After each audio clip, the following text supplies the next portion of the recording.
The champagne glass slipped from Ryan Williams' hand, shattering against the marble floor of the hotel ballroom. Time seemed to freeze as he stared across the empty event space, his heart hammering against his ribs like a caged bird desperate to escape. There she was, Kesha Thompson, standing in the doorway with the same gentle smile that had haunted his dreams for 7 years. But this wasn't a dream. This was his worst nightmare and his greatest wish colliding in the most cruel way possible. She looked exactly the same, yet completely different. Her dark skin still glowed with that natural radiance he remembered, her black hair now styled in a professional bob instead of the wild curls she used to wear in college. She wore a navy business suit that hugged her curves in all the right places, making his breath catch in his throat.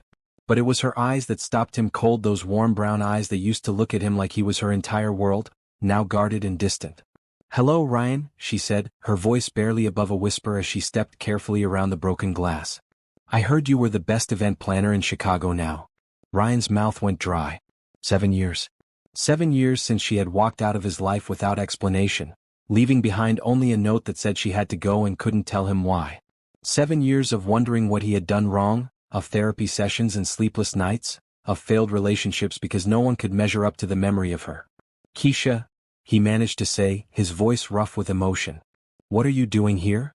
She glanced around the ballroom, taking in the scattered decorations and half-clean tables from the corporate event he had just finished managing. "I need your help with something. A charity gala for the Children's Hospital. My boss said you were the person to call."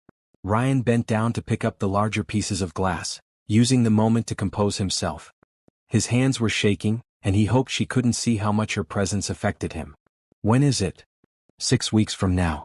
It's a big event, 500 guests, silent auction, live entertainment. The previous planner had to back out last minute due to a family emergency. He straightened up, forcing himself to meet her eyes. "I'm booked solid for the next 2 months. I can recommend someone else." "Please, Ryan." The desperation in her voice made him pause. "I know I don't have the right to ask you for anything, but this is important. Really important." The vulnerability in her expression reminded him of the girl he used to know, the one who would curl up in his arms after a bad day and tell him all her fears and dreams. But that girl had left him without a word, disappearing like smoke in the wind. "Why me?" he asked, hating how bitter his voice sounded. "Chicago has dozens of event planners. Why track me down after all these years?" Kesha looked down at her hands, twisting the simple silver ring on her finger, a ring he didn't recognize. "Because you're the best.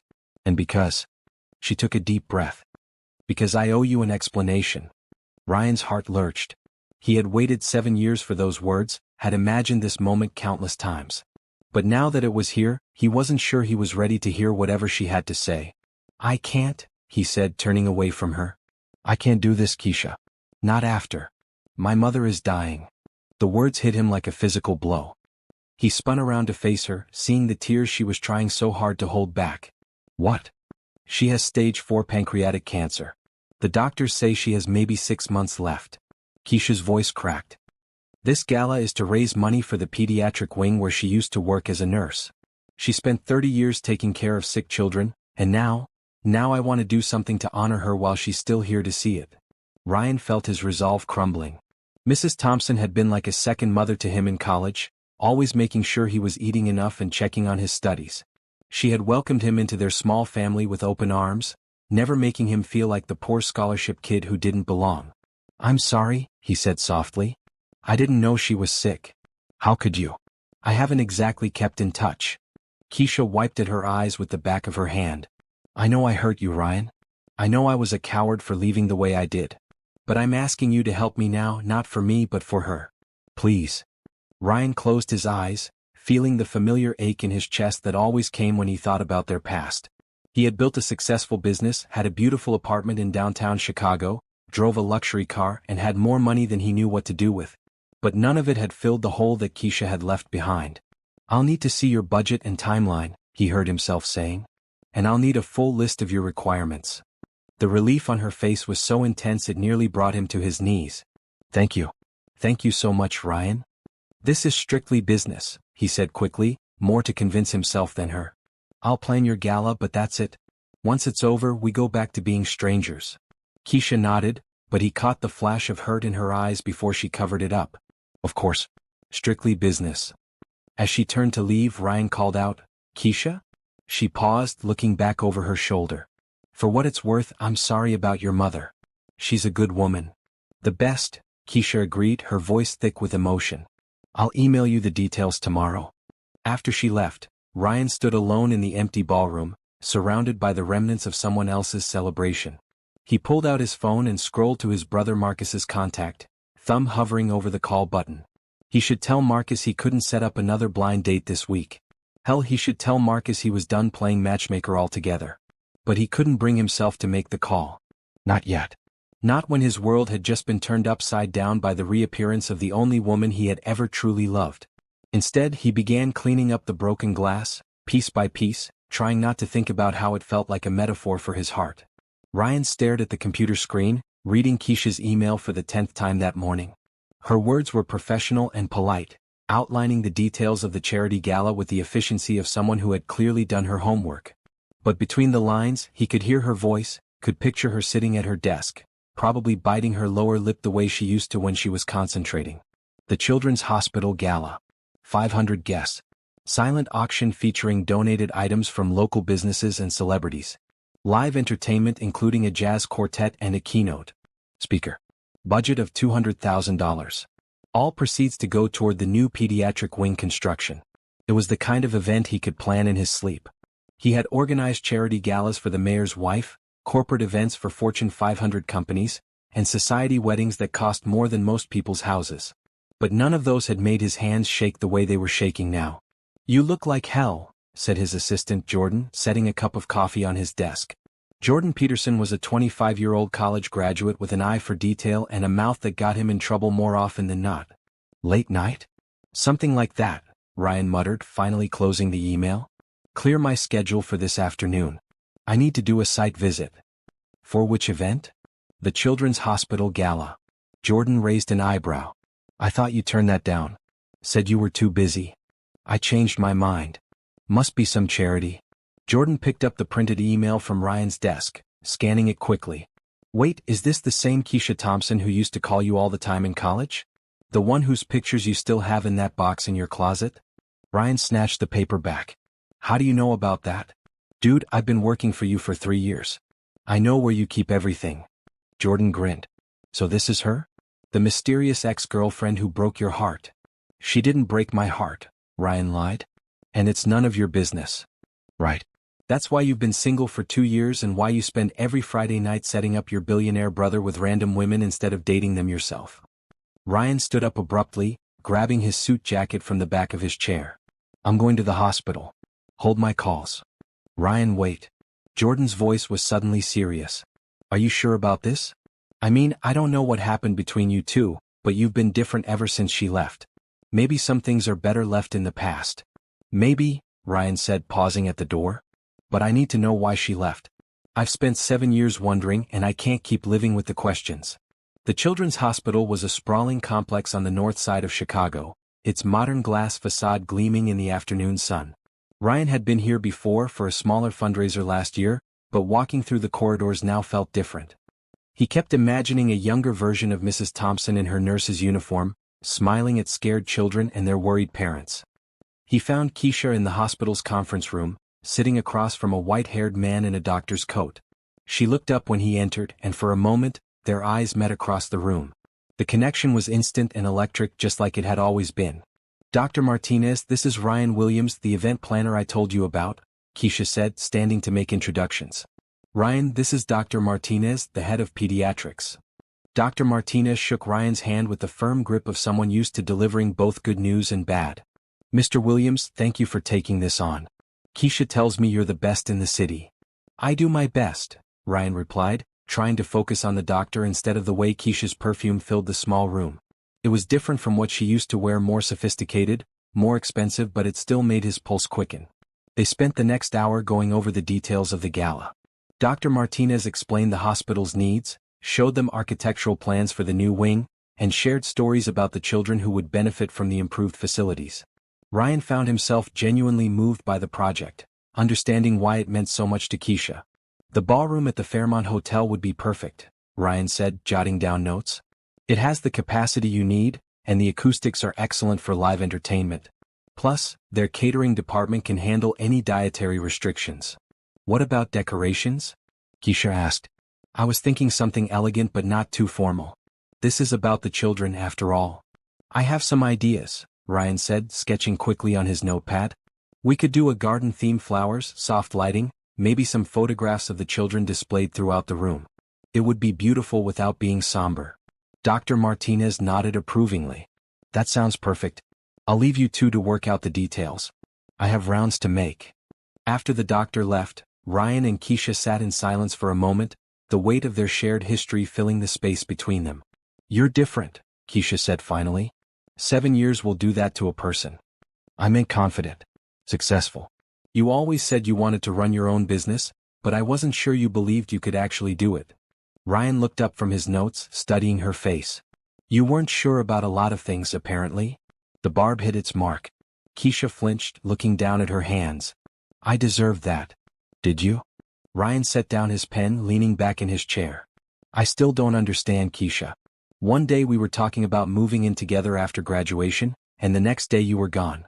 What happened? It's complicated. I have time. Kesha shook her head. Not here. Not now. We have work to do. Right. Work. Ryan's voice was flat. Because that's all this is. That's all this can be, Kesha said quietly. I'm not the same person I was in college, Ryan. Neither are you. We can't go back.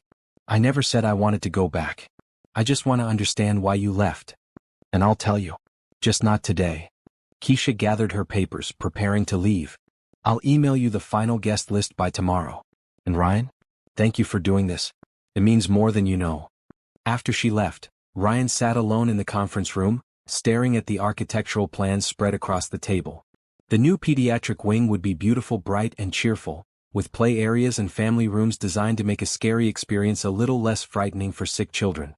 He thought about Mrs. Thompson, about the woman who had treated him like family when his own parents were too busy working to notice he existed. She had been at every college football game, cheering loudly from the stands even though Ryan was just a bench warmer. She had made him his favorite chocolate chip cookies when he was stressed about exams and had given him dating advice when he was too nervous to ask Kesha out. And now she was dying, and the daughter she had raised to be kind and compassionate was asking him to help honor her memory. How could he say no to that? But more than that, how could he resist the chance to spend time with Kesha again, even if it was just for a few weeks? He had told himself he was over her, had even believed it sometimes. But seeing her again had awakened feelings he thought were long buried. Ryan pulled out his phone and scrolled to Marcus's contact. His brother had been texting him all morning about another potential blind date, this time with a lawyer named Jennifer who worked at his company. Marcus was 35, successful and handsome, but he seemed incapable of finding love on his own. He relied on Ryan to screen potential dates, to arrange meetings, to basically handle his entire love life. I'm busy this week, Ryan texted back. Rain check on the setup. Marcus's response came immediately. Everything okay? You never turned down a chance to meddle in my love life. Ryan stared at the message, his thumb hovering over the keyboard. Everything was definitely not okay. The woman he had never gotten over was back in his life, asking him to plan an event while keeping her distance emotionally. He was supposed to be professional, to treat her like any other client, but every time she smiled he remembered what it felt like to be the center of her world. Just work stuff, he typed back. I'll call you later. But as he gathered his things and headed back to his office, Ryan knew he was lying to himself as much as he was lying to his brother. This wasn't about work. This was about unfinished business, about questions that had haunted him for 7 years, about a love that had never really died. And he was terrified of what he might discover. The meeting was supposed to be at 10 in the morning, but Ryan arrived at his office at 8:30, spending the extra time rearranging his desk and checking his appearance in the bathroom mirror. He told himself it was because he wanted to be prepared for the client meeting, but the truth was he couldn't sleep anyway. Every time he closed his eyes he saw Kesha's face, heard her voice saying his name. Jordan knocked on his door at 9:45. She's here. Ryan's heart skipped a beat. Already? The meeting isn't until 10. She said she wanted to grab coffee first. She's in the lobby. Ryan took a deep breath, straightening his tie. Send her up. When Kesha walked into his office, she was carrying 2 cups of coffee and a small bag from the bakery down the street. She had traded her business suit for dark jeans and a soft pink sweater that made her skin glow. Her hair was pulled back in a ponytail and she looked younger, more like the girl he remembered from college. "I brought breakfast," she said, setting the coffee and bag on his desk. "I remembered you used to love those blueberry muffins from Miller's Bakery." Ryan stared at the bag, touched by the gesture but also confused by it. "They closed that location 5 years ago." "I know. I drove across town to their new shop." Kesha sat down in the chair across from his desk, wrapping her hands around her coffee cup. "I wanted to do something nice. To thank you for helping with the gala. You didn't have to do that. I wanted to." She looked up at him and for a moment her guard was down. "I know this is awkward, Ryan. I know I hurt you and I know working together can't be easy. But I'm grateful. Really grateful." Ryan opened the bag and pulled out a still warm muffin, the familiar smell of blueberries and vanilla making his mouth water. "These were always my favorite." "I know." Kesha's voice was soft. "I remember a lot of things." They sat in comfortable silence for a few minutes, eating breakfast and drinking coffee like they used to do in college. Ryan felt some of the tension leave his shoulders, replaced by a dangerous warmth that he tried to ignore. "So," he said, pulling out his tablet and stylus, "let's talk about your gala. I've been thinking about the timeline and 6 weeks is tight, but we can make it work." Kesha nodded, becoming more businesslike. "What do you need from me?" "Guest list, entertainment preferences, menu restrictions, and a list of items for the silent auction. I'll handle the venue, catering, decorations, and logistics." "I have most of that ready." Kesha pulled out her own tablet, swiping through screens of notes. "The guest list is at 450 so far, mostly doctors, nurses, hospital board members, and local business owners. Dr. Martinez gave me contact information for several celebrities who have supported the hospital in the past." "Good. Celebrity endorsements always help with ticket sales and media coverage." Ryan made notes as she talked. "What about entertainment? Any preferences?" "I was thinking something classy but not stuffy. Maybe a jazz ensemble for dinner, and then a speaker to talk about the hospital's mission. I know a great quartet that's done events for me before. And I can reach out to some of the hospital's success stories, former patients who are now adults, maybe a family whose child was treated here." Kesha smiled, the first genuine smile he had seen from her since she returned. "That's perfect. You always were good at seeing the big picture. I had a good teacher." Ryan met her eyes. "Remember that event management class we took together? Professor Wilson said I had potential, but I needed to learn to think about the emotional impact of events, not just the logistics. And I said you were already good at that, you just didn't realize it. You believed in me before I believed in myself." The moment stretched between them, heavy with memory and possibility. Then Kesha cleared her throat and looked back at her tablet. "About the auction items," she said. "I've got commitments for a weekend at a lake house, dinner for 2 at several restaurants, and some artwork from local artists. But I was hoping for something bigger, something that would really get people bidding." "What did you have in mind?" "I don't know. Something unique.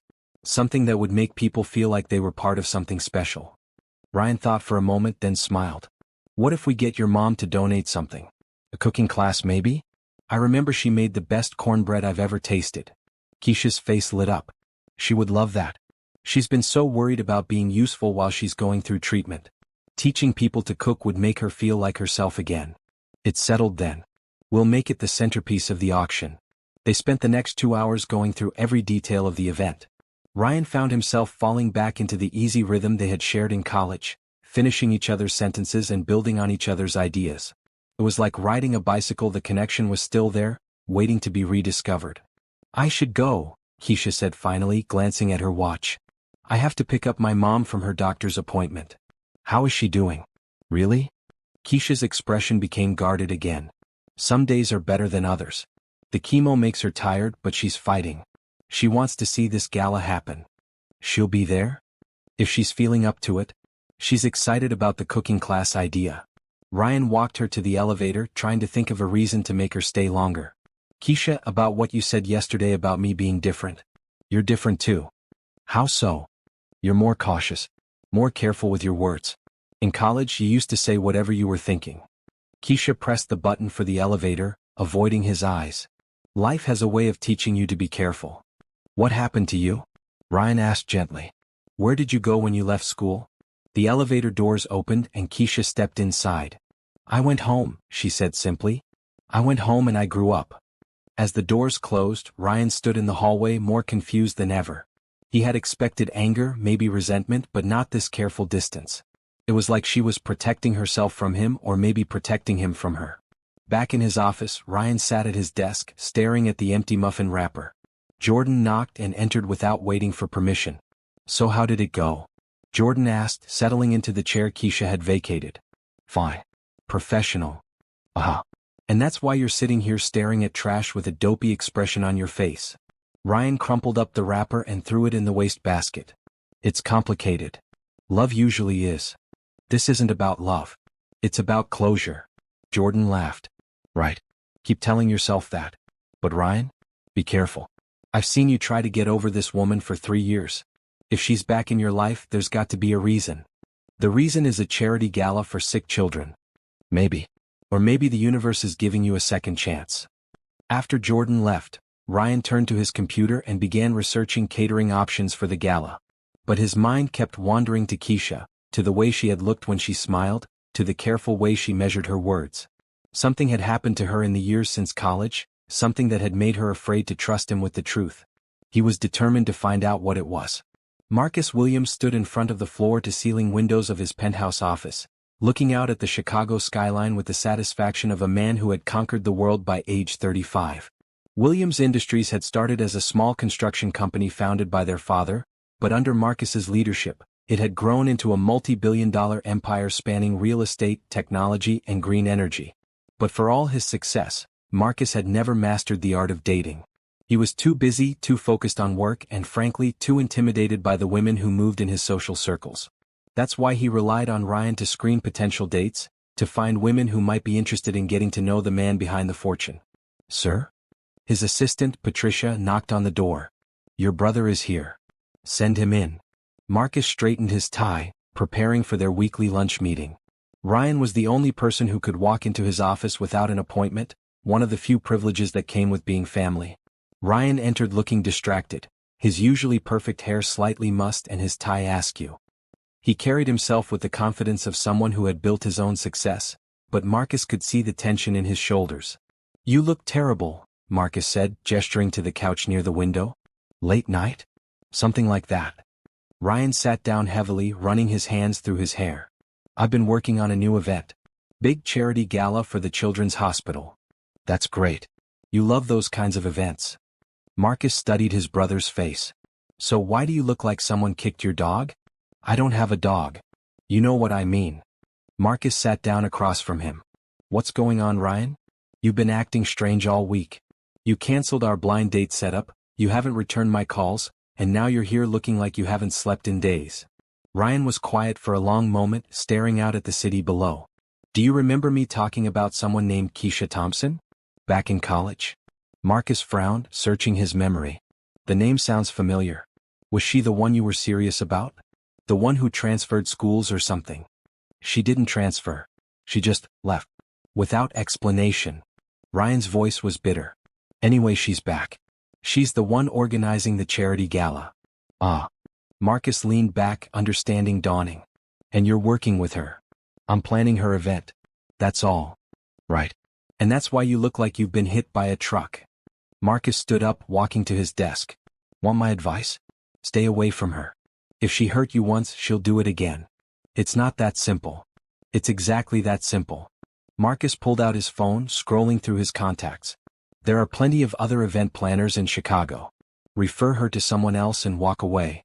"I can't do that." "Why not?" Ryan looked up at him, and Marcus saw something in his brother's eyes he hadn't seen in years: vulnerability. "Her mother is dying. Mrs. Thompson was like family to me in college. I can't abandon her now." Marcus softened. He knew how much their parents' emotional distance had affected Ryan, how much he had craved the kind of family connection he found with Kesha's mother. "I'm sorry. I didn't know." "It's fine. I'm handling it." Ryan stood up, clearly ready to end the conversation. "What did you want to talk about? You said you had something important to discuss." "It can wait." Marcus walked his brother to the door. "But Ryan, be careful. I don't want to see you get hurt again." "I won't.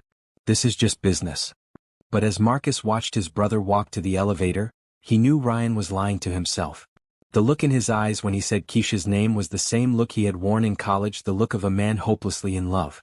3 days later, Marcus was reviewing contracts in his office when Patricia knocked again. Sir?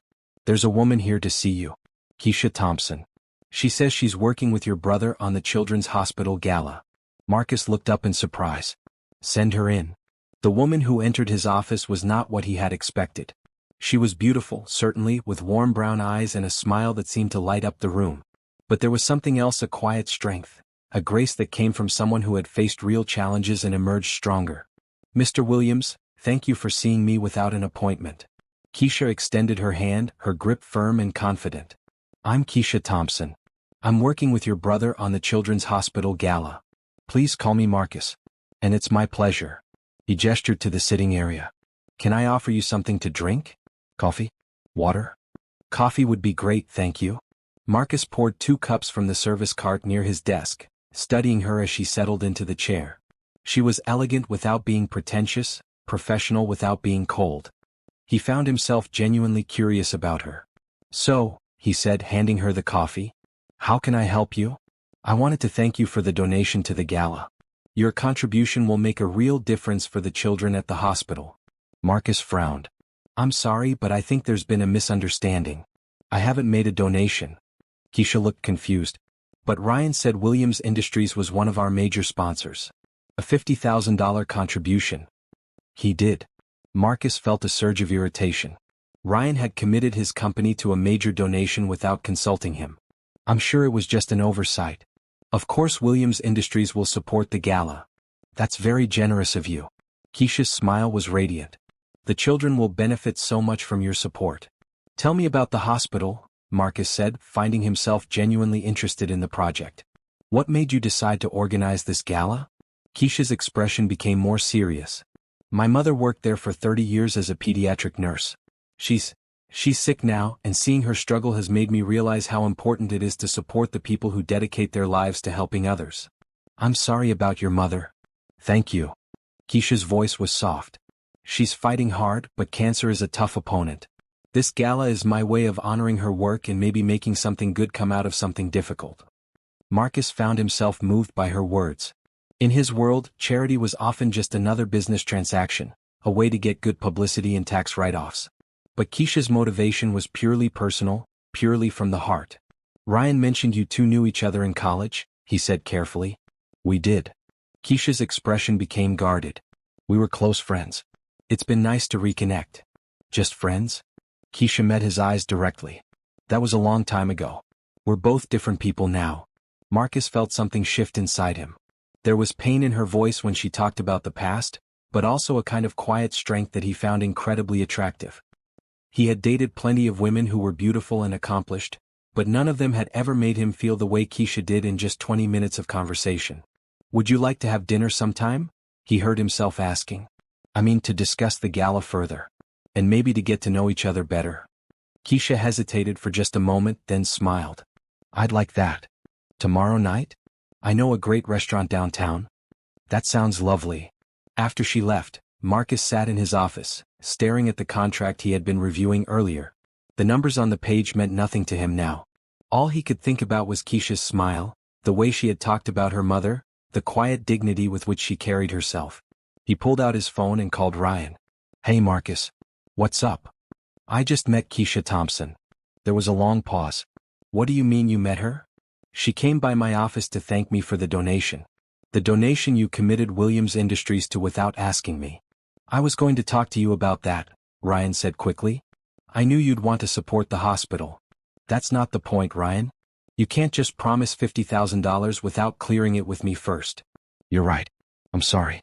I should have asked. Marcus could hear the distraction in his brother's voice, but he pressed on. Anyway, that's not why I called. I asked her out. You what? I asked Kesha out. We're having dinner tomorrow night. The silence on the other end of the line stretched so long that Marcus thought the call had dropped. Ryan? Are you there? Yeah, I'm here. Ryan's voice was tight. That's great. I'm sure you'll have a good time. I think I will. She's incredible, Ryan. Beautiful, smart, passionate about helping people. I can see why you were friends in college. Yeah, she's great. You don't sound very enthusiastic. I'm just busy with work. But I'm happy for you, Marcus. Really? But Marcus could hear the lie in his brother's voice. As he hung up the phone, he wondered if he had just made a terrible mistake. Ryan stood in front of the bathroom mirror, splashing cold water on his face and trying to calm the storm of emotions raging inside him. His hands were shaking as he reached for the towel, and he could barely recognize the man staring back at him. His eyes were bloodshot from lack of sleep, his face was pale, and there were dark circles under his eyes that made him look older than his 32 years. Marcus was taking Kesha to dinner. Tonight. In 2 hours, his brother would be sitting across from the woman Ryan had never stopped loving, making her laugh, charming her with his success and confidence. The thought made him feel physically sick. He had spent the afternoon trying to work, but every time he looked at his computer screen, all he could see was Kesha's face. He kept remembering the way she had looked at him during their morning meetings, the careful way she measured her words, the moments when her guard had dropped and he had caught glimpses of the girl he used to know. But now she was going out with Marcus. His brother, who had never had trouble getting what he wanted, who had money and power and the kind of confidence that came from never having his heart broken. Ryan's phone buzzed with a text from Marcus. "Thanks for the restaurant recommendation. Wish me luck tonight." Ryan stared at the message, his jaw clenching. He had indeed recommended the restaurant when Marcus had asked Antonio's, a small Italian place with dim lighting and incredible food. It was the kind of place where couples went to fall in love, where conversations stretched long into the night over wine and candlelight. He typed back, "Good luck," then immediately deleted it. He tried again, "Have fun," but that felt wrong too. Finally he just sent, "Okay."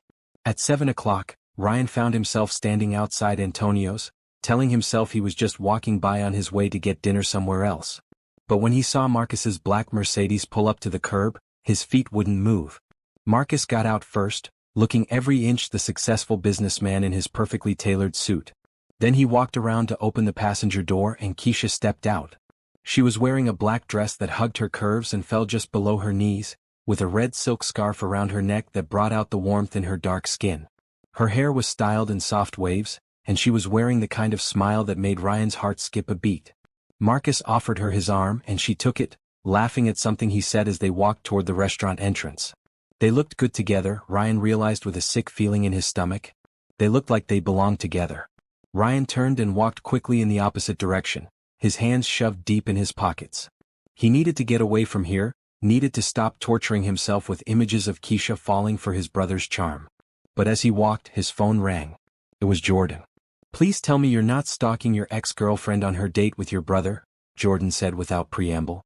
"I'm not stalking anyone," Ryan lied. "I was just walking by." "Right. And I'm the Queen of England." Jordan's voice was sharp with concern. "Ryan, this is crazy. You need to tell Marcus the truth about your history with Kesha." "No, I don't. It's ancient history. Ancient history that's currently ripping your heart out." Ryan stopped walking, leaning against a lamppost. "It doesn't matter what I feel. She made her choice 7 years ago when she left. She's making her choice now by going out with Marcus. Maybe she doesn't know she has another choice." "What do you mean?" "I mean maybe she thinks you're not interested. Maybe she thinks you've moved on. Have you told her how you feel?" "Of course not. She's my client. This is business." "Ryan, you're an idiot. Thanks for the support. I'm serious. You're letting the woman you love slip away again because you're too scared to fight for her." Ryan closed his eyes, feeling the weight of the truth in Jordan's words. "She's not mine to fight for anymore. She was never Marcus's to begin with."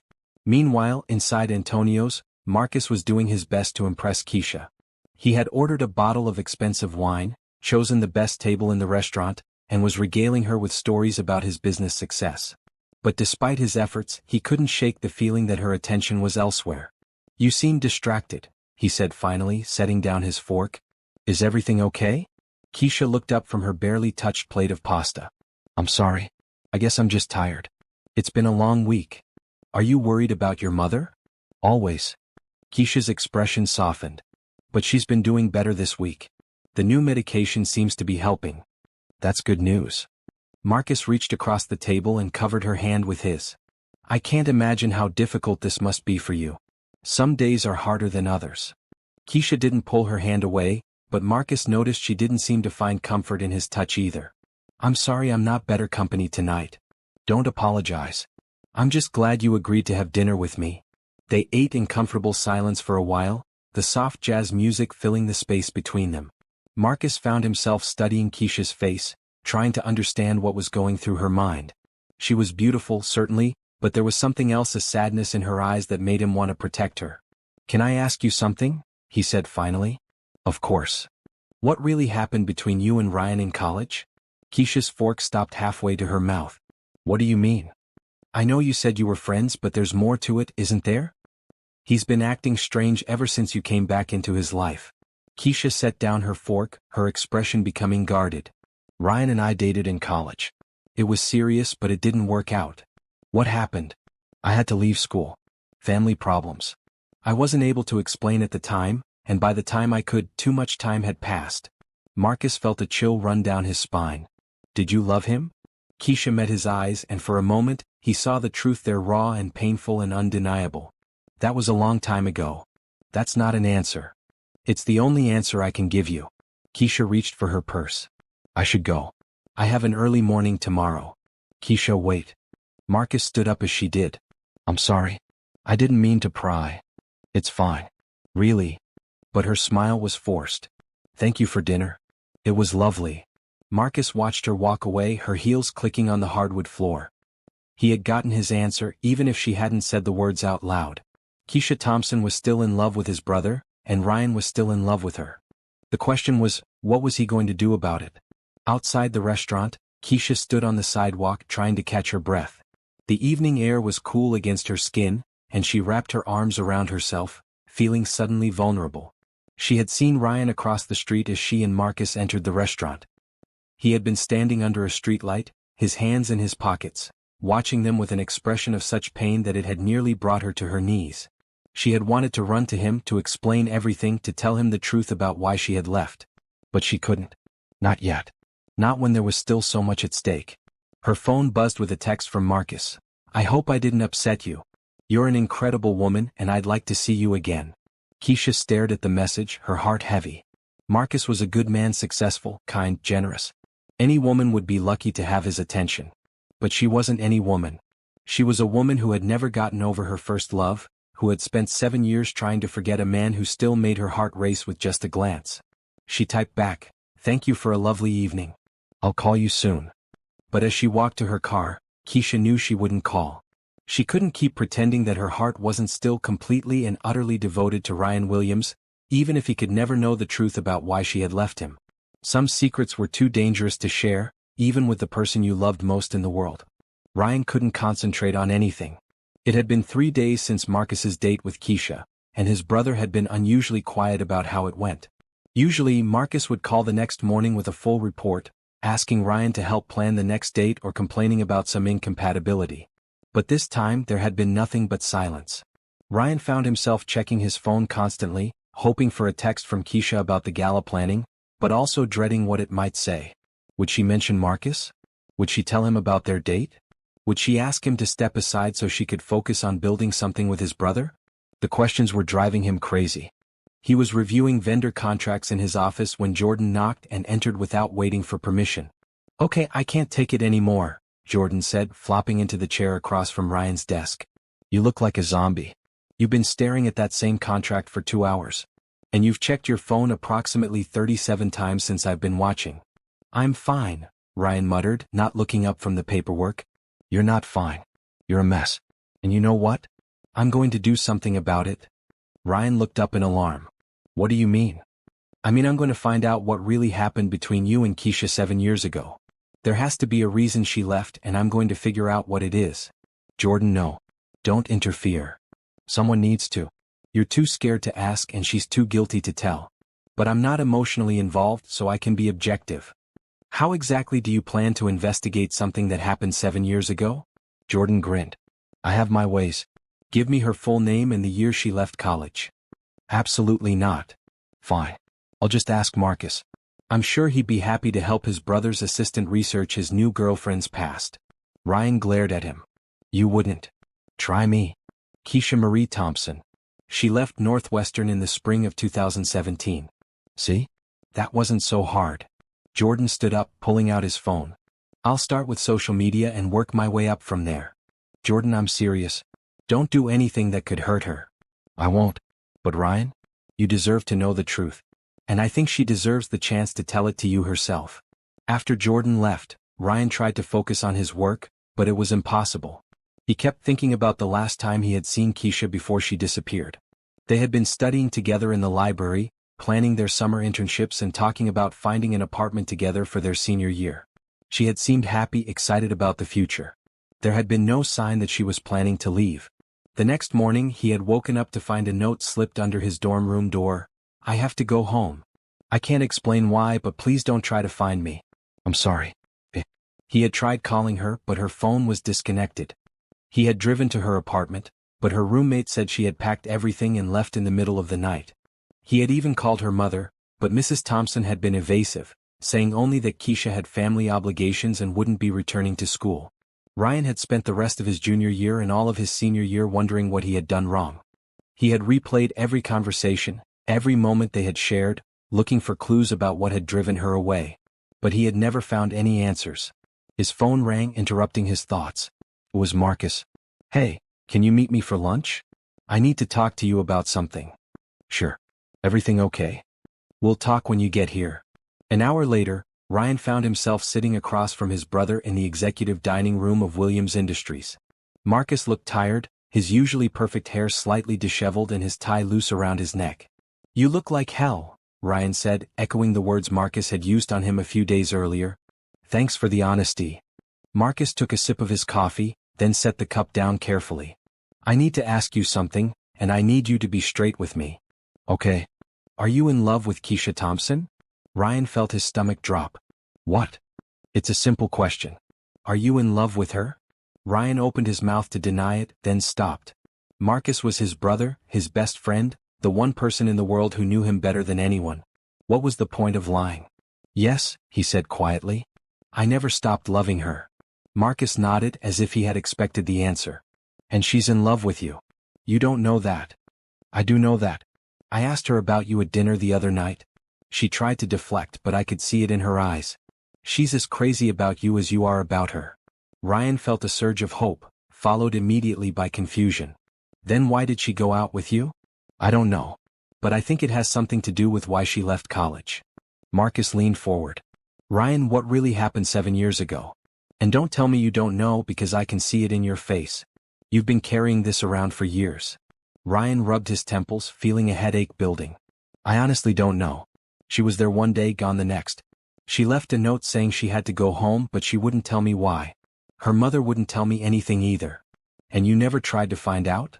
"Of course I tried. I called her friends, her professors, even her high school guidance counselor. But everyone said the same thing: she had family obligations and couldn't return to school." Marcus was quiet for a long moment. "What if it wasn't about you at all? What if she left because she had to, not because she wanted to?" "What do you mean?" "I mean, what if there was something going on in her family that she couldn't tell you about? Something that required her to drop out of school and go home." Ryan had considered this possibility over the years, but it had always seemed too convenient, too much like wishful thinking. "Like what?" "I don't know. But I think we should find out." "We?" Marcus smiled for the first time since Ryan had arrived. "I'm not going to pursue a woman who's in love with my brother. That's not the kind of man I am. But I am going to help you figure out what happened so you can both stop being miserable." "You're giving up on her?" "I'm giving you a chance to fight for her. There's a difference." Ryan felt a wave of gratitude toward his brother. "Marcus, don't get sentimental on me. Just promise me something." "What?" "When you find out the truth, don't let her slip away again. Life's too short to waste time on pride and fear." That afternoon, Ryan found himself standing outside the small house where Kesha had grown up. It was in a working-class neighborhood on the south side of Chicago, a 2-story brick house with a small front yard and a chain-link fence.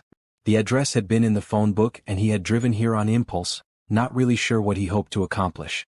As he stood on the sidewalk trying to work up the courage to knock on the door, he heard voices coming from the backyard. He walked around to the side of the house and saw Kesha sitting on a wooden bench next to an older woman who was obviously her mother. Mrs. Thompson looked frail and thin, her once robust frame reduced by illness. She was wearing a colorful headscarf that covered her hair, and she was laughing at something Kesha had said. But even from a distance, Ryan could see the exhaustion in her face, the way she leaned heavily against her daughter for support. "Kesha," he called out, stepping through the gate. Both women looked up in surprise. Kesha's face went pale and she stood up quickly as if to shield her mother from view. "Ryan, what are you doing here?" "I needed to see you. To talk to you." He looked at Mrs. Thompson, his heart breaking at how much she had changed. "Hello, Mrs. Thompson. Ryan Williams." Her voice was weak but warm. "Look at you, all grown up and successful. Kesha told me you're planning her gala." "Yes, ma'am." "It's an honor." Mrs. Thompson patted the bench beside her. "Come sit with me. I want to hear about your life." Ryan glanced at Kesha, who looked like she wanted to protest, but he sat down anyway. Mrs. Thompson took his hand in her thin one, and he was shocked by how cold her skin was. "I'm proud of you," she said simply. "I always knew you'd make something of yourself." "Thank you. I learned a lot from you about kindness and perseverance. And I learned a lot from you about loving my daughter." Mrs. Thompson's eyes were bright with unshed tears. "You were good to her, Ryan. You made her happy." "Mama," Kesha said softly, a warning in her voice. "What?" "It's true. You were never happier than when you were with this boy." Mrs. Thompson turned back to Ryan. "Did she ever tell you why she left school?" "Mama, please don't." "She left because of me," Mrs. Thompson continued, ignoring her daughter's protest. "I got sick and we couldn't afford the medical bills and her tuition. She came home to take care of me and to work so we wouldn't lose the house." Ryan felt like the air had been knocked out of his lungs. "What?" "She sacrificed her education, her future, her happiness with you all for me. And I've carried that guilt every day since." "Mama, stop." Kesha's voice was thick with tears. "You have nothing to feel guilty about. You're my mother. Of course I came home." "But you could have told him," Mrs. Thompson said gently. "You could have asked for help." "I couldn't." Kesha looked at Ryan, her eyes full of pain. "You were on scholarship, Ryan. You were working 2 jobs just to pay for your own expenses. I couldn't ask you to take on my problems too." "You could have trusted me," Ryan said quietly. "You could have let me decide what I was willing to do. And what would you have done? Dropped out of school too? Ruined your own future?" "I would have found a way to help. We could have figured it out together." "There was no way to help. The bills were too high, the insurance wouldn't cover everything, and I needed to be here full time." Kesha wiped at her eyes. "I made the only choice I could make." Ryan stood up, his mind reeling. "So you've been here all these years? Taking care of your mother?" "I got my degree online while working full-time. It took me 6 years, but I finished."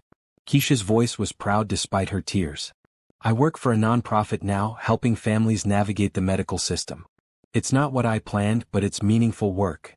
"And you never once thought to call me? To tell me what was happening?" "Every day. But what was the point? By the time Mama was stable enough for me to have a life again, you had moved on. You had your business, your success. I didn't want to be the girl who came back to complicate your life."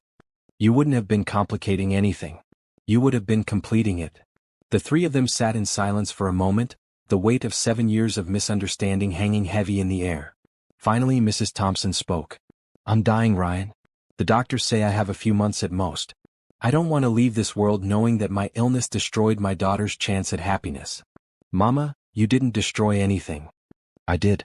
And now I'm asking you to fix it." Mrs. Thompson looked at Ryan. "Do you still love her?" "Mama, you can't ask him that." "Yes," Ryan said simply. "I never stopped." "Then don't let pride keep you apart anymore. Life is too short and love is too precious." As Ryan looked at Kesha, seeing the tears streaming down her face, he realized that Mrs. Thompson was right. They had wasted 7 years on misunderstanding and pride. He wasn't going to waste another day. "I need to go," he said, standing up. "But this conversation isn't over." "Ryan, wait," Kesha called after him. "Not yet," he said, turning back to her. "I need time to process all of this." "But Kesha, your mother is right. We've wasted enough time." As he walked back to his car, Ryan felt something he hadn't experienced in years: hope. The truth was finally out, and for the first time since Kesha had walked back into his life, he felt like there might be a chance for them after all. But first he had to figure out how to tell Marcus what he had learned. And then he had to decide what he was going to do about it. Marcus was in his office reviewing quarterly reports when Patricia knocked on his door. "Sir? Kesha Thompson is here to see you. She says it's urgent." Marcus looked up from his computer, surprised. It had been 5 days since their dinner at Antonio's, and while he had texted her twice, she hadn't responded. He had begun to assume she wasn't interested in seeing him again.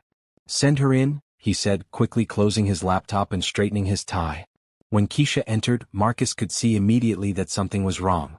Her usually perfect composure was cracked, her eyes were red-rimmed as if she had been crying, and her hands were shaking slightly as she clutched her purse. "Kesha, what's wrong?" He stood up, instinctively moving toward her. "Is it your mother?" "No, she's fine for now." Kesha's voice was strained. "I need to talk to you about something. About us." Marcus felt his stomach tighten. "Okay. Please sit down." She remained standing, pacing to the window and back. "I can't do this anymore, Marcus. I can't keep pretending." "Pretending what?" "That I'm interested in dating you. That I'm available." She turned to face him, and he saw pain and desperation in her eyes. "I'm not. I'm sorry, but I'm not." Marcus had known this was coming, had seen the signs during their dinner, but it still stung. "Is there someone else?" "Yes." The word came out as barely a whisper. "There's always been someone else. Ryan." It wasn't a question, but she nodded anyway. "I should have told you from the beginning. I thought I could move on, thought maybe if I tried dating someone else I could forget about him. But I can't. I'm still in love with him." Marcus sat down heavily in his chair. "Does he know?" "He knows now. He came to see me yesterday. He talked to my mother and she told him everything.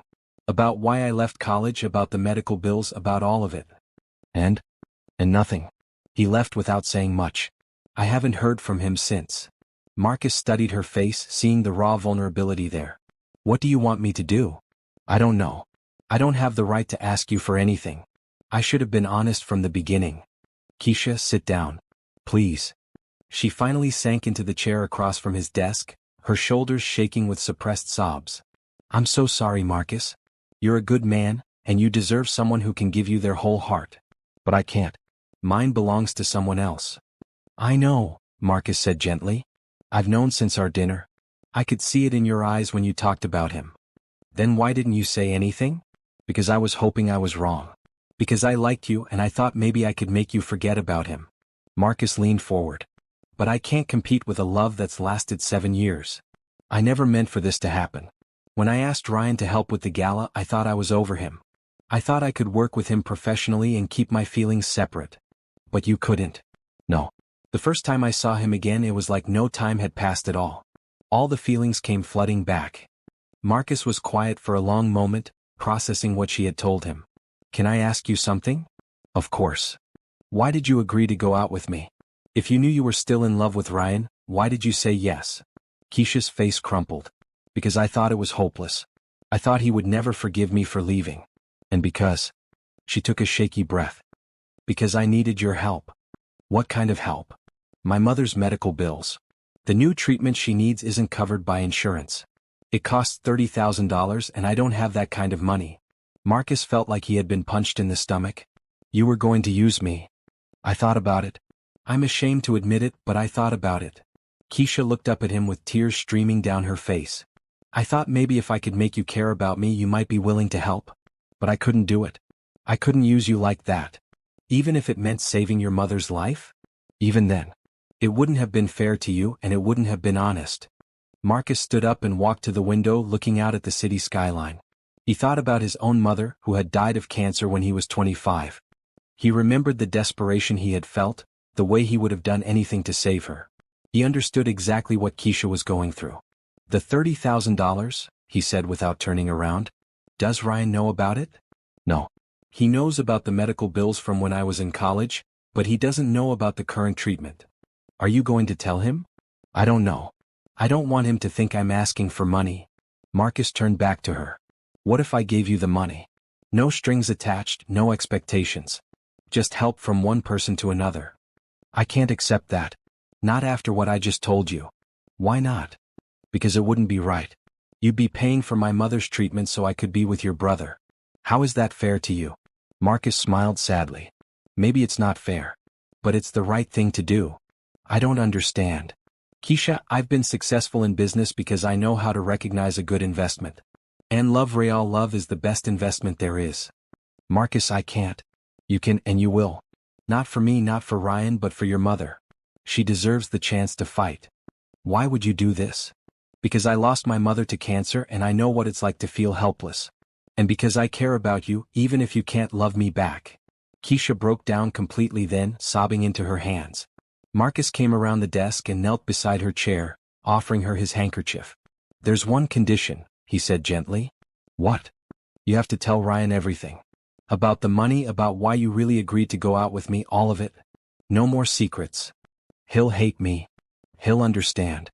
And if he doesn't, then he's not the man I think he is. I don't know if I can do this." "You can. You're stronger than you know." Marcus stood up. "I'll have my assistant transfer the money to your account today. You can start your mother's treatment as soon as possible." "Marcus, I don't know how to thank you." "Don't thank me. Just be happy. And make sure my brother knows how lucky he is." After Kesha left, Marcus sat alone in his office staring at the phone. He knew he should call Ryan, should tell him about Kesha's visit, about the money, about everything. But part of him wanted to let them figure it out themselves. His phone rang, interrupting his thoughts. It was Ryan.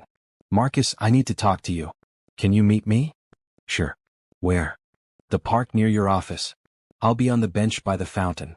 Marcus found his brother sitting alone, staring at the water with a distant expression. Ryan looked like he hadn't slept in days, his clothes wrinkled and his hair disheveled.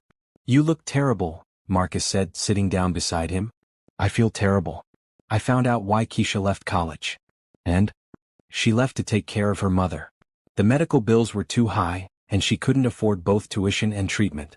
So she sacrificed her education, her future, everything to come home and be a caregiver." Marcus nodded. "That explains a lot. I spent 7 years thinking she didn't love me, that she had just gotten tired of me and moved on. But she left because she loved her mother more than her own dreams.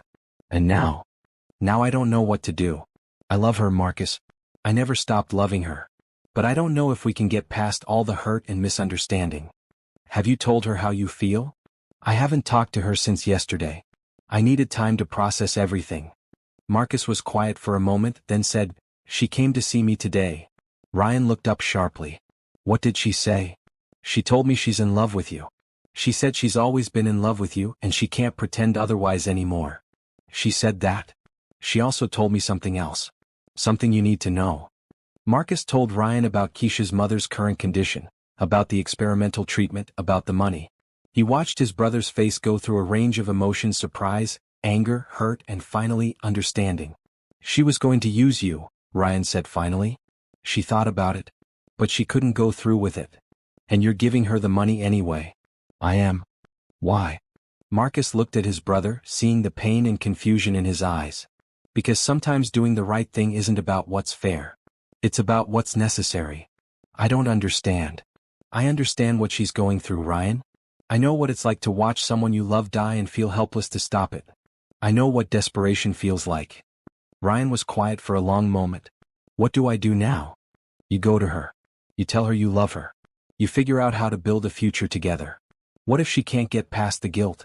What if she thinks she doesn't deserve happiness? Then you convince her otherwise. You show her that love isn't about deserving anything, it's about choosing to be there for someone, no matter what." Ryan stood up, suddenly energized. "I have to go find her.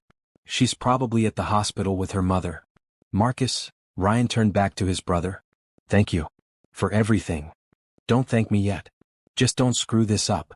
As Ryan walked away, Marcus felt a strange mix of sadness and satisfaction. He had lost the woman he was beginning to care about, but he had gained something else: the knowledge that he had done the right thing, even when it was hard.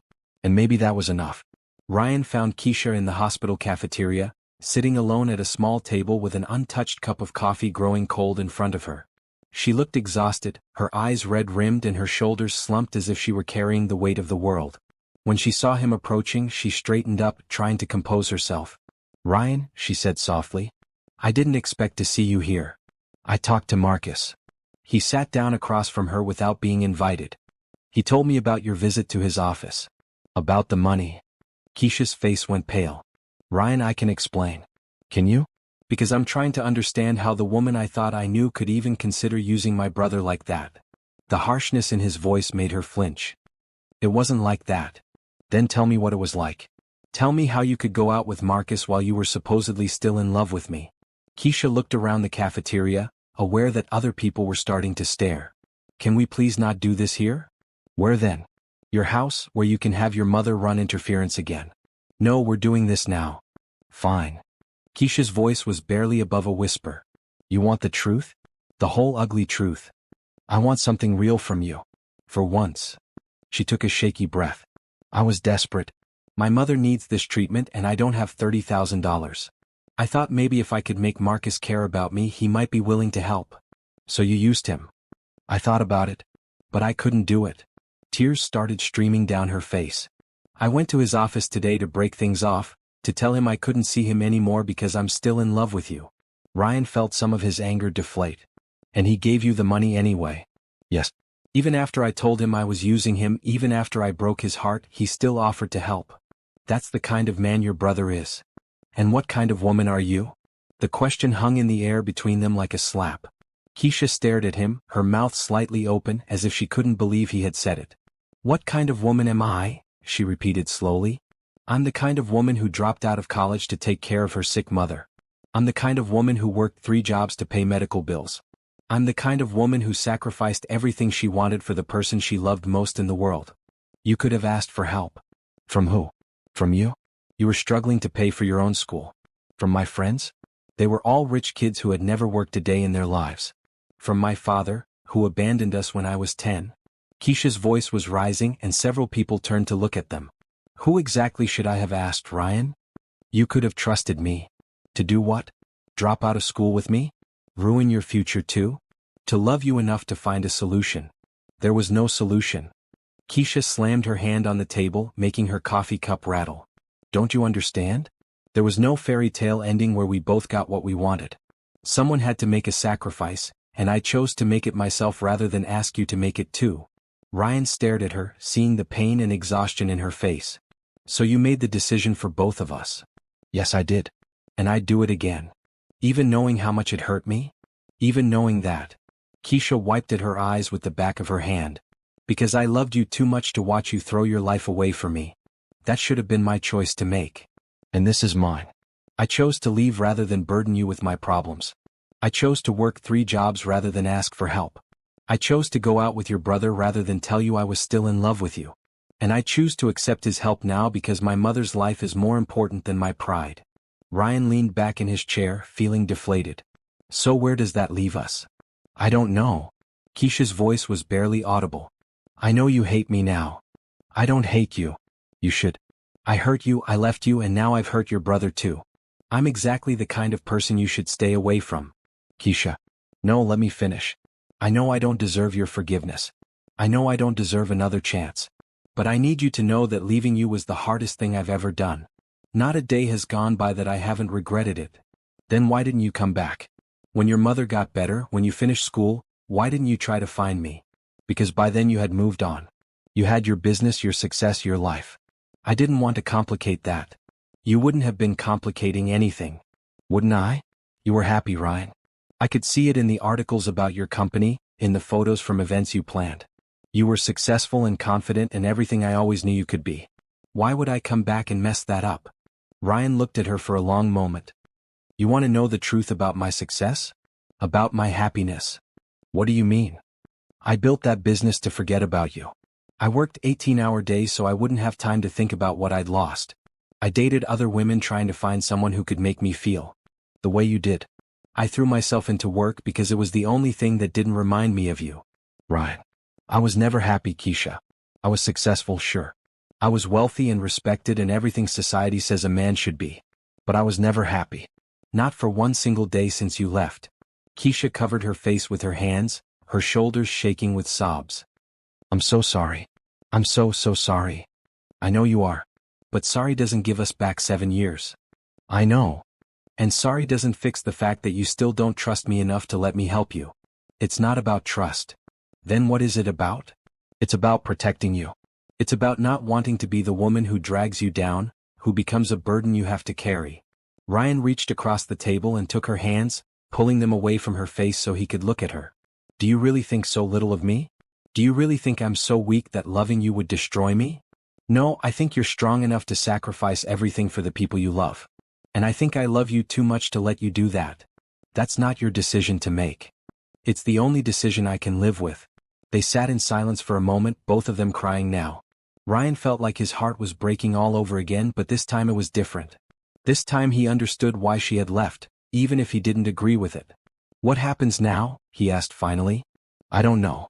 I'll finish planning the gala and then I guess we go back to being strangers. Is that what you want? What I want doesn't matter. It's what's best for everyone. Everyone except us. Us was never meant to be, Ryan. If it was, we would have found a way to make it work 7 years ago. Maybe we were just too young to know how to fight for it. And maybe we're too damaged now to try again. Ryan stood up, feeling defeated. You're probably right. But for what it's worth, I would have chosen you. 7 years ago today, tomorrow I would have chosen you every time. I know, Kesha whispered. That's why I had to choose for both of us. As Ryan walked away, he heard her call his name softly. He turned back, hoping she was going to say something that would change everything. Thank you, she said instead. For the gala, for understanding, for everything. You're a good man, Ryan Williams. You deserve someone who can love you without complications. I don't want someone else, he said. I never did. But as he left the hospital, Ryan wondered if love was enough. They had both been hurt, both made mistakes, both built walls to protect themselves from more pain. Maybe some things were too broken to be fixed, even by love. The question was whether he was willing to walk away again, or if he was finally ready to fight for what he wanted, even if it meant risking everything. The gala was in 3 days, and Ryan threw himself into the final preparations with an intensity that worried everyone around him. He arrived at the Fairmont Hotel at 6 in the morning and didn't leave until midnight, checking and rechecking every detail, making sure everything was perfect for Kesha's mother. Jordan had tried to talk to him several times, but Ryan shut down every conversation that wasn't about work. He couldn't think about anything else right now. If he let himself stop moving, stop planning, stop working, he would have to face the fact that he was about to lose Kesha all over again. The flowers are here, Jordan announced, clipboard in hand. The jazz quartet is set up and doing a sound check. The catering staff arrived an hour ago and everything is on schedule. Good. Ryan didn't look up from the seating chart he was reviewing for the 10th time. What about the auction items? All accounted for. Including Mrs. Thompson's cooking class, which already has 15 people bidding on it. Ryan smiled despite himself. She'll be thrilled. Ryan, Jordan said gently. Have you talked to Kesha today? She's handling the guest list and media. I'm handling logistics. We don't need to talk. You haven't spoken to her in 3 days. There's nothing left to say. Jordan sat down across from him. You know that's not true. Jordan, please. Not today. Especially today. This gala means everything to her, Ryan. Her mother might not live to see another one. Don't you think you owe it to both of them to put aside your hurt feelings for one night? My hurt feelings? Ryan looked up sharply.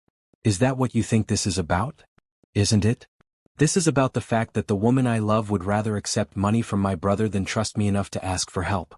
This is about the fact that she's so convinced I'm going to hurt her that she won't even give us a chance. And you're just going to let her walk away again? I'm not letting her do anything. She's making her own choices just like she did 7 years ago. Maybe she needs someone to fight for her. Maybe she spent so long taking care of everyone else that she doesn't know how to let someone take care of her. Ryan went back to his seating chart. It's too late for that. Is it? Because from where I'm sitting, it looks like you're both too scared to try. Before Ryan could respond, his phone rang. It was Marcus. Ryan, we have a problem. What kind of problem? Kesha's at the hospital. Her mother collapsed this morning. She's asking for you. Ryan felt his blood turn to ice. What happened? I don't know all the details. Kesha called me because she couldn't reach you. She said her mother wants to see you before the gala tonight. Is she? Ryan couldn't finish the question. She's stable but weak. The doctors aren't sure if she'll be strong enough to attend the gala. I'm on my way. Ryan handed the clipboard to Jordan. Take care of everything here.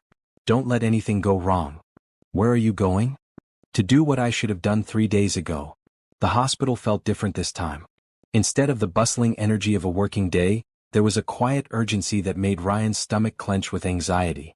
He found Kesha in the waiting area outside the ICU, her head in her hands, her professional composure completely shattered. Kesha, he said softly. She looked up and he saw relief flood her face. You came. Of course I came. He sat down beside her, fighting the urge to pull her into his arms. How is she? The doctors say it's just exhaustion from the new treatment, but she's so weak. I'm scared, Ryan. Can I see her? She's been asking for you. I think she's been waiting. Mrs. Thompson looked tiny in the hospital bed, surrounded by machines and monitors. But her eyes were alert when Ryan walked into the room, and she smiled when she saw him. "There's my boy," she said, her voice barely above a whisper. "Hey, Mrs. T." Ryan took her hand, careful not to disturb the four-line. "How are you feeling?" "Like I'm running out of time." She squeezed his hand weakly.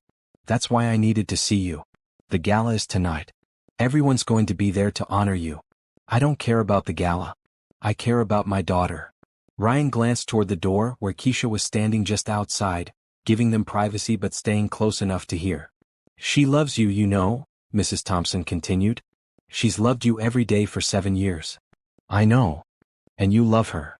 "Yes." "Then why are you both being so stubborn?" Ryan smiled despite the gravity of the situation. "I don't know. Fear maybe. Pride." "Fear of what?" "Of getting hurt again. Of losing each other again." Mrs. Thompson was quiet for a moment, gathering her strength. "Ryan, when I was diagnosed with cancer the first time, I was terrified. Not of dying but of being a burden. I was afraid Kesha would give up her dreams to take care of me. And she did. Yes, she did. And for years I felt guilty about that. I thought I had ruined her life." "You didn't ruin anything. You raised a daughter who knows how to love. That's what I finally realized. Kesha didn't sacrifice her dreams for me, she followed them. Her dream was never just about getting a degree or having a career. Her dream was about taking care of the people she loves." Ryan felt tears stinging his eyes. "She's amazing." "She is. But she's also scared. She spent so long being the strong one, the caregiver, the one who fixes everything, that she doesn't know how to be vulnerable. She doesn't know how to let someone else be strong for her. How do I show her? By not giving up. By fighting for her even when she tells you not to. By proving that love isn't about being perfect, it's about being present." Mrs. Thompson's eyes were getting heavy, but she struggled to stay awake. "Promise me something. Anything. Promise me you won't let her push you away again. She's going to try, especially after I'm gone. She's going to convince herself that she doesn't deserve happiness. Don't let her." "I promise." "And promise me you'll take care of her. Not because she needs taking care of, but because everyone deserves to be loved." "I promise." Mrs. Thompson smiled, finally allowing her eyes to close. "Good. Now get out of here and go make sure my gala is perfect."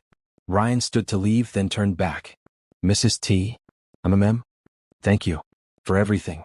For raising an incredible daughter, for treating me like family, for never giving up on us. Thank you for loving her. Even when it was hard." Outside the room, Kesha was leaning against the wall, tears streaming down her face. She had heard everything. "She's not giving up," Ryan said quietly. "She's fighting to be there tonight." "I know. She's been looking forward to this for weeks." "Kesha, we need to talk." "Not now, Ryan. I can't." "Yes, now. Your mother just made me promise to fight for you, and I intend to keep that promise. She doesn't understand." "She understands perfectly. You're scared. I'm scared too. But I'm more scared of losing you again than I am of getting hurt." "Ryan, please." "No. I've let you make all the decisions for 7 years. I let you decide that leaving was best for both of us. I let you decide that we couldn't work things out.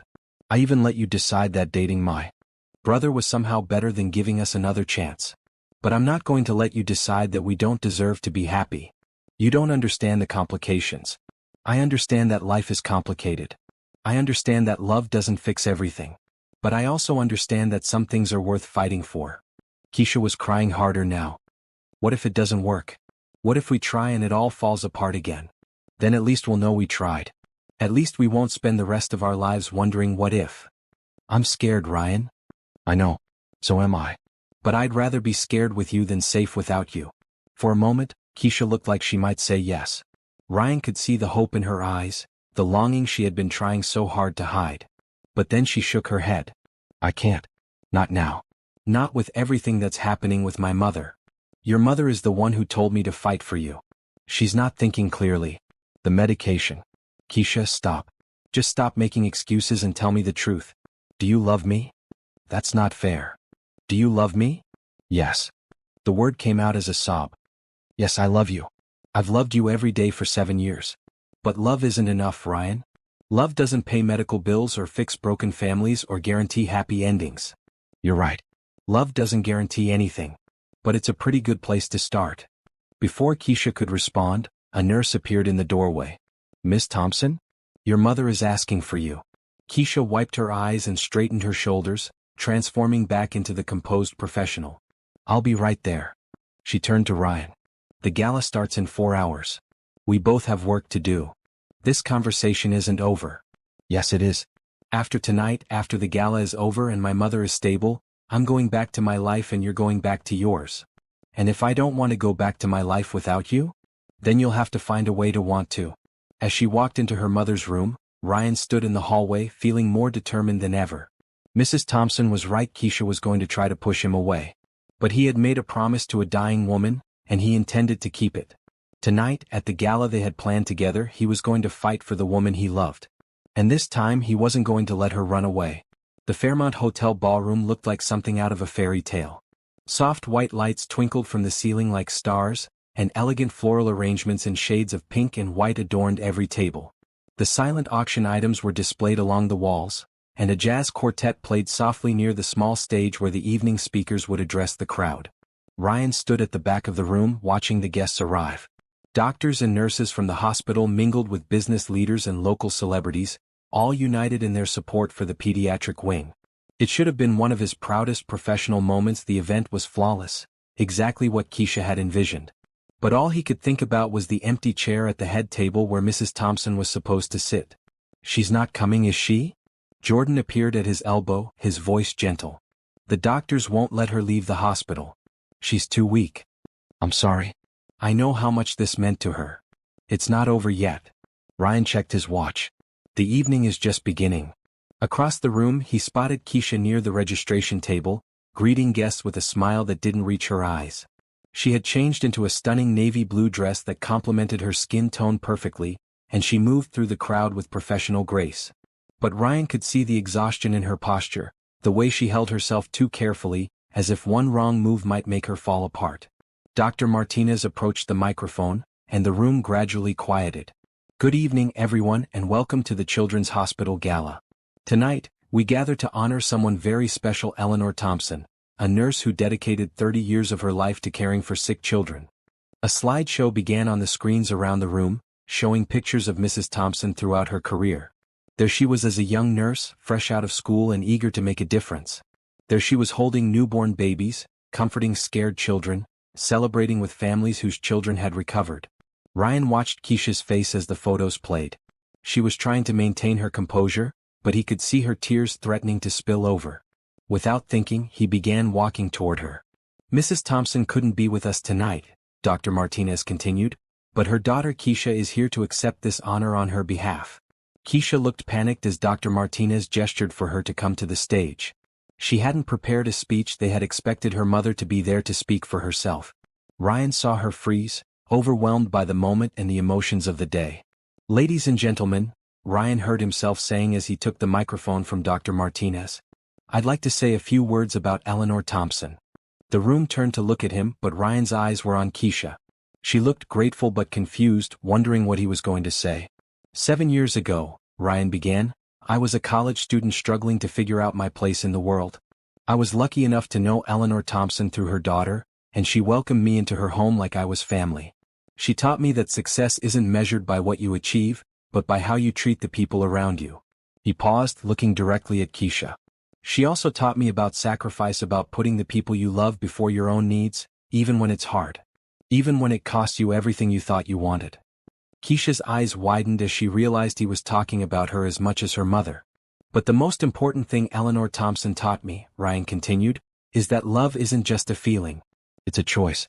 It's choosing to show up, day after day, even when things are difficult. It's choosing to fight for the people who matter to you, even when they try to push you away."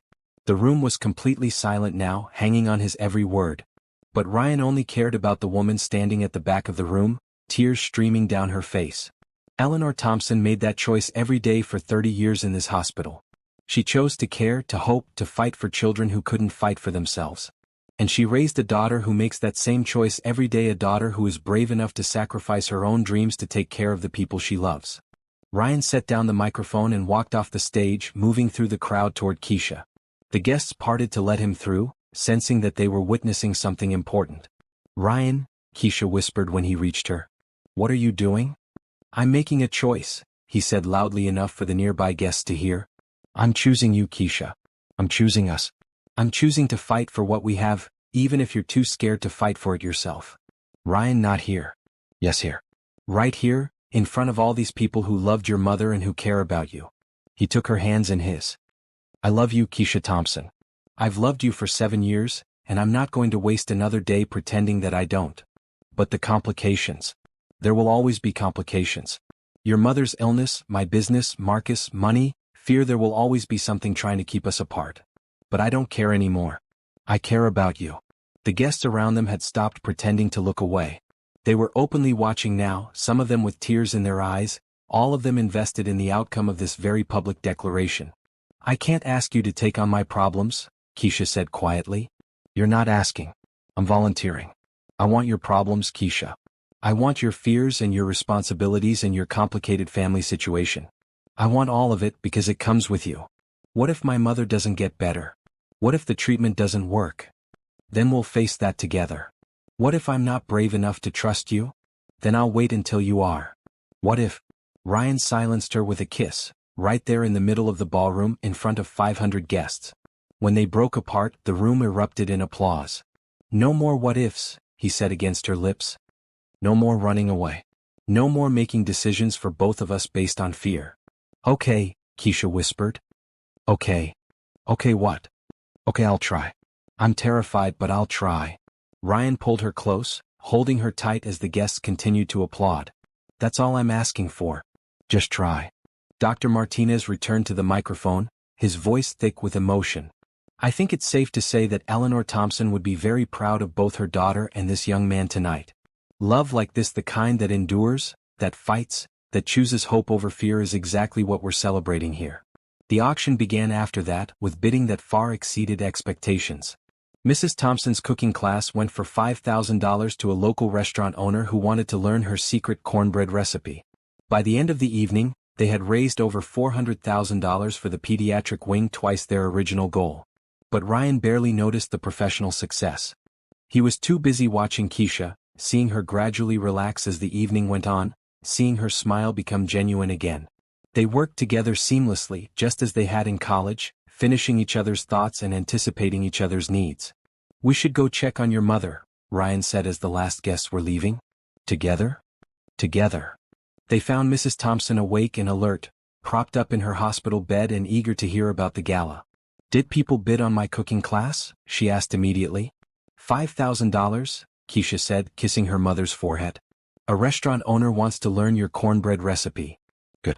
I'll teach him the real secret. It's not the ingredients, it's the love you put into it. Mama, Kesha said, settling into the chair beside the bed. Ryan and I have something to tell you. Mrs. Thompson looked back and forth between them, a knowing smile spreading across her face. It's about time. We're going to try again, Ryan said. It might not be easy and we might not have very long. Young man, Mrs. Thompson interrupted. Nobody gets guarantees. The only thing you can control is how much love you put into the time you have. We know that now, Kesha said softly. Good. Then you're ready. Ready for what? Mrs. Thompson reached for Ryan's hand, placing it over Kesha's. Ready to stop being afraid of tomorrow and start living for today. 3 months later, Ryan found himself back in the same hospital, but this time in the chapel instead of the ICU. It was a small ceremony, just family and close friends, but it felt perfect. Kesha wore a simple white dress and carried a bouquet of the same flowers they had used at the gala. Mrs. Thompson sat in the front row, weak but determined, wearing the brightest smile Ryan had ever seen. You may kiss the bride, the minister said. As Ryan lifted Kesha's veil and saw the joy in her eyes, he thought about all the time they had lost, all the fear they had carried, all the what-ifs that had kept them apart. But none of that mattered now. What mattered was this moment, this choice, this beginning. I love you, Mrs. Williams, he whispered against her lips. I love you too. And Ryan. Yeah. Thank you for fighting for us. Thank you for letting me win. Mrs. Thompson passed away peacefully 6 months later, surrounded by her family and secure in the knowledge that her daughter had found happiness. The pediatric wing was completed the following year, with a plaque honoring Eleanor Thompson's 30 years of service. And Ryan and Kesha? They learned that love wasn't about avoiding complications, it was about facing them together. They learned that trust wasn't about never being afraid, it was about choosing to be vulnerable anyway. They learned that happy endings weren't guaranteed, but they were possible for people brave enough to fight for them. Most importantly, they learned that some love stories don't end when the couple gets together. Sometimes that's just where the real story begins. Dear readers, thank you for following Ryan and Kesha's journey back to each other.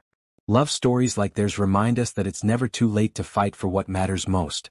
What moments in this story resonated most with you? Have you ever had to choose between love and responsibility? What do you think makes a relationship worth fighting for, even when the odds seem impossible? I'd love to hear your thoughts and experiences in the comments below. Sometimes the most beautiful love stories are the ones that teach us about second chances, forgiveness, and the courage it takes to be truly vulnerable with another person.